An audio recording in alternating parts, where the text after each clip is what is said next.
எலும்பு சக்தி வாய்ந்த இருக்கணும்னா சன்லைட் வேணும்.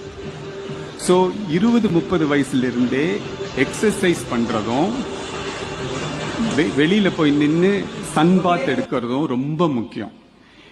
சார்கோபீனியாவும் ஆஸ்டியோபோரோசிஸும் இல்லைன்னா உங்களுடைய ஹார்ட், லங்கு எல்லாமே சிறப்பா வேலை செய்யும். ஸோ அதனால இன்னைக்கு ஒரு பெரிய மெசேஜ் உங்களுக்கு கொடுக்கணும்னா, வாக்கிங் போறது, சன் பாத் எடுக்கிறது, ரிட்டையர் ஆனதுக்கு அப்புறம் வீட்டுக்குள்ளேயே உட்கார்ந்துட்டு டிவி பார்த்துட்டு இருக்கிறது எல்லாம் விட்டுட்டு ஒரு நாளைக்கு இவ்வளவு தூரம் எக்ஸசைஸ், இவ்வளவு தூரம் சன்லைட் அப்படிங்கறது கண்டிப்பா நீங்க கொண்டு வரணும். கொண்டு வந்தானே இந்த ஹார்ட், லங் ப்ராப்ளம் எல்லாமே போயிடும். கடைசி நாள் மட்டும் நடந்து சாகணுங்கிற மன உறுதியோட நீங்க இருந்தீங்கன்னா ஹார்ட், லங் எப்பவுமே இளமையா இருக்கும். சோ இது ரொம்ப முக்கியமான செய்தி, அலட்சியப்படுத்த வேண்டாம்.